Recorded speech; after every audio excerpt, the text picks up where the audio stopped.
Assalamualaikum warahmatullahi wabarakatuh. Waalaikumsalam warahmatullahi wabarakatuh. Kami dari kelompok 4 ingin mempresentasikan studi kasus implementasi TOGAF di PT Telkom Indonesia. Dengan anggota kelompok, saya sendiri Elsa Putri Ajaka. Saya Reva Alawiyah. Saya Sinta Kamila. Latar belakang PT Telkom Indonesia adalah perusahaan BUMN yang bergerak di bidang telekomunikasi dan penyedia layanan digital terbesar di Indonesia. Dalam menghadapi transformasi digital, Telkom membutuhkan struktur arsitektur TI yang terstandarisasi dan fleksibel.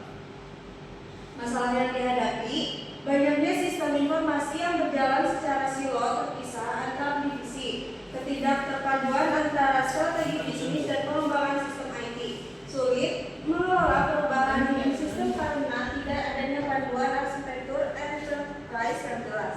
Solusi menerapkan TOGAF, Telkom memilih menggunakan TOGAF sebagai kerangka kerja arsitektur enterprise untuk membangun integrasi antara sistem bisnis dan TI secara menyeluruh. Lalu ada implementasi TOGAF. Yang pertama ada preliminary phase untuk membentuk tim arsitek enterprise internal menyusun prinsip arsitektur TI berdasarkan visi bisnis Telkom.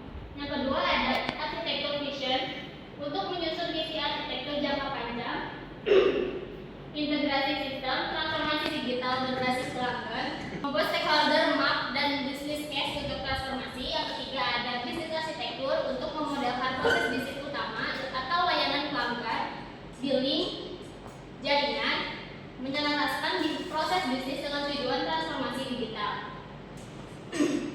Yang keempat ada information system arsitektur untuk mendesain arsitektur data terpadu agar informasi pelanggan terpusat, mendesain arsitektur aplikasi, sistem CRM, billing, dan customer portal agar saling terintegrasi.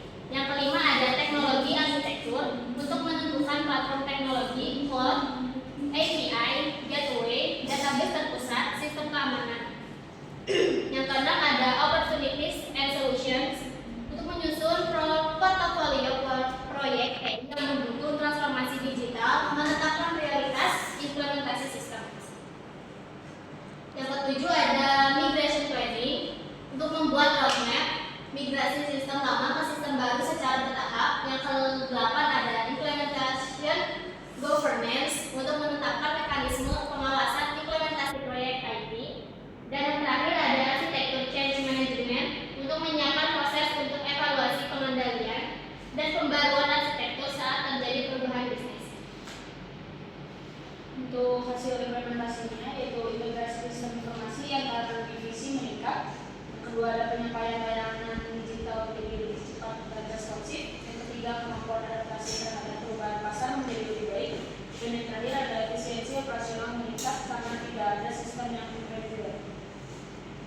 Untuk kesimpulannya, penerapan TOGAF di PT Telkom Indonesia dapat menunjukkan bagaimana kerangka kerja ini mampu membantu perusahaan besar dalam menyelaraskan strategi bisnis dan teknologi. TOGAF sendiri tidak hanya bermanfaat dalam perencanaan arsitektur, tetapi juga dalam pengelolaan perubahan dan tata kelola IT pada jangka panjang. Sekian dari kelompok kami. Terima kasih. Wassalamualaikum